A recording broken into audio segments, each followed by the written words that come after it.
मुंबईतले बहुसंख्य जाती धर्माचे लोक आणि सर्व पक्षाचे लोक हे ह्या मोर्चाला उपस्थित राहतील। मीडियाच्या माध्यमातून सांगू इच्छितो, जो समाजकंटक आहेत, जाती तेढ निर्माण करण्याचा प्रयत्न करतात, याच्यासाठीच 25 तारखेला आम्ही असं विराट मोर्चा ठेवला आहे। आणि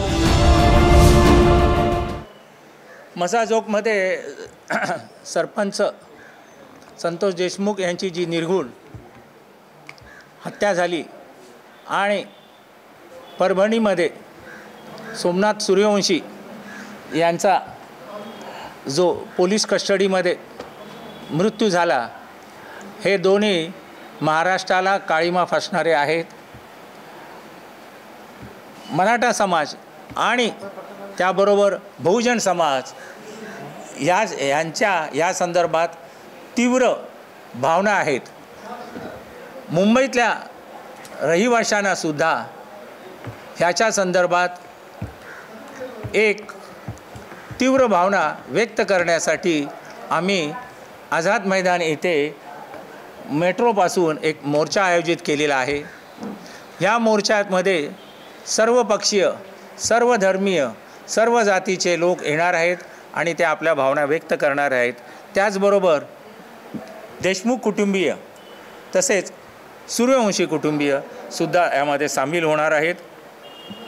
मोर्चाचा आमचा उद्देश एवढाच आहे की ही जी काय निर्घुण हत्या झाली, त्या हत्येमध्ये महत्त्वाचा उद्देश आहे हा खून नाही आहे, तर महाराष्ट्राचा होणारा विकासावर हा घाला आहे। ज्या इतर कंपन्या येतात आणि ह्या महाराष्ट्रामध्ये इन्व्हेस्टमेंट करतात, त्या इन्व्हेस्टमध्ये जर कोणी त्यांना खंडणीसाठी त्रास देत असेल तर ह्यापुढे ते इन्व्हेस्ट करणार नाहीत।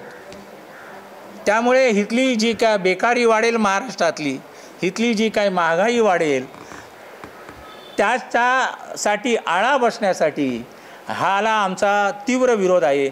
आणि ह्या विरोधातून मुंबईमध्ये आम्ही हा मोर्चा आयोजित केलेला। आम्ही मोर्चा मुद्दामून शनिवारी आयोजित केला आहे।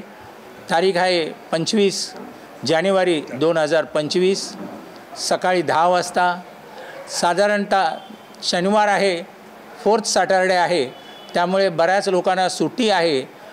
मुंबईतले बहुसंख्य जाती धर्माचे लोक आणि सर्व पक्षाचे लोक हे ह्या मोर्चाला उपस्थित राहतील असं आम्हाला त्यांनी आश्वासित केलेले आहे। आम्ही सर्व पक्षाच्या नेत्यांना प्रत्यक्ष भेटून त्यांना आमचं निवेदन दिलेलं आहे। त्यांनी आम्हाला आश्वासित केलेलं आहे की ते तर स्वतः येणारच, बरोबर त्यांचे असणारे जे काही पक्षाचे कार्यकर्ते, त्यांचे असणारे जे काही हितचिंतक ते सुद्धा येणार आहेत। त्यामुळे बहुसंख्येने लोक आमच्या मोर्चाला हजर राहतील आणि आपली नापसंती व्यक्त करतील। मराठा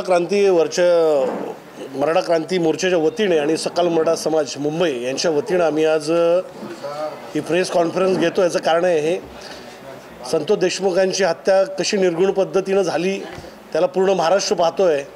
परत आपले दलित बांधव आपले संतोष सूर्यवंशी यांचे कोठडीमध्ये कसा मृत्यू झाला, संशयास्पद पूर्ण महाराष्ट्र ढवळून निघाला आहे। असं त्याच्या कायद्याच्या गोष्टी आज प्रोसिजर चालू आहे।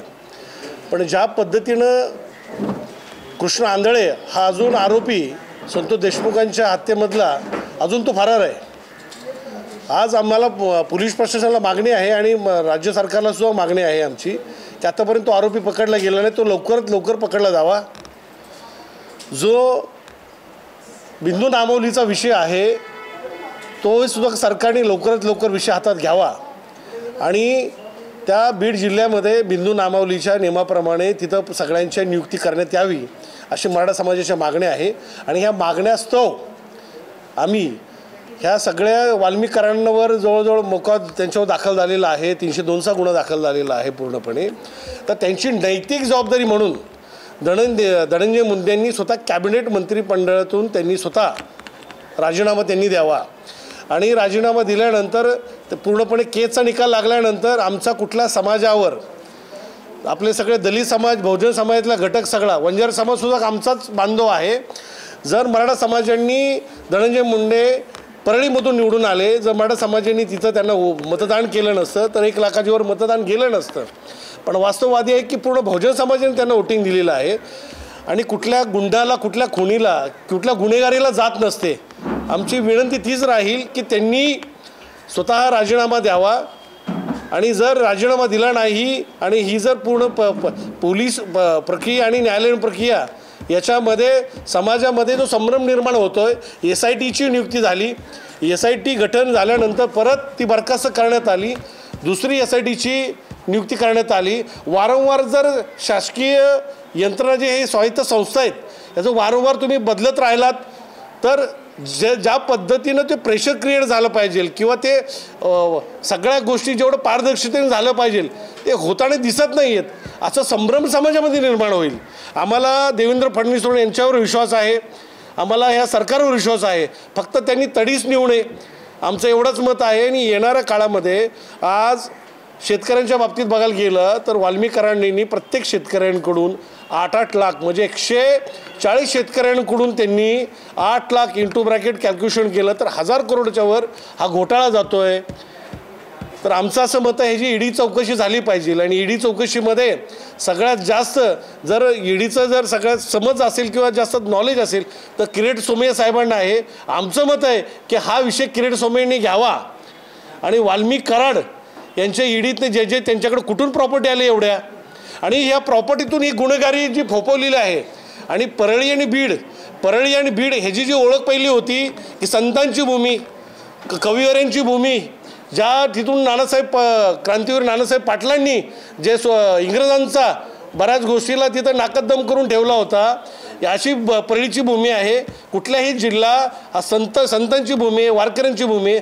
पण जाणीवपूर्वक जेव्हा मराठा समाज न्यायाची भावना करते, मराठा समाज कुठे ना कुठे न्याय मागण्याची भावना करते, बहुजन समाजाची या ठिकाणी मराठा क्रांती मोर्चाच्या आज मिटिंगला समाजातला घटक उपस्थित आहे. या मीडियाच्या माध्यमातून सांगू इच्छितो जो समाजकंटक आहेत, जाती तेढ निर्माण करण्याचा प्रयत्न करतात, याच्यासाठीच 25 तारखेला आम्ही असं विराट मोर्चा ठेवला आहे. आणि मुंबईतल्या आणि महाराष्ट्रातल्या मी सगळ्या बांधवांना भगिनींना आव्हान करतो की जास्तीत जास्त आपण उपस्थित राहावा आणि या ठिकाणी जे आपले संतोष देशमुखांना न्याय देण्याची आपण ज्या भावनेने आपण या ठिकाणी येणार, आपले संतोष सोमडा सूर्यवंशी यांना न्याय कसा भेटेल याच्यासाठी सगळ्यात मोठा असा आम्ही 25 तारखेला महाराष्ट्राचा जे मुंबईची राजधानी आहे, महाराष्ट्राची राजधानी आहे मुंबई, याच्यामध्ये पूर्ण सकल मराठा समाज आणि मराठा क्रांती मोर्चाच्या वतीनं असा आम्ही विराट मोर्चा ठेवला आहे. तर आव्हान पुन्हा एकदा करतो की मुंबईतले सगळे बांधव भगिनींनी त्या दिवशी आपल्या कामातनं वेळ काढून या समाजाला न्याय, आपल्या बहुजन समाजाला आणि आपल्या समाजातल्या बांधवांना न्याय देण्यासाठी सगळ्यांनी उपस्थित राहावे. या ठिकाणी थांबतो. जय हिंद, जय महाराष्ट्र.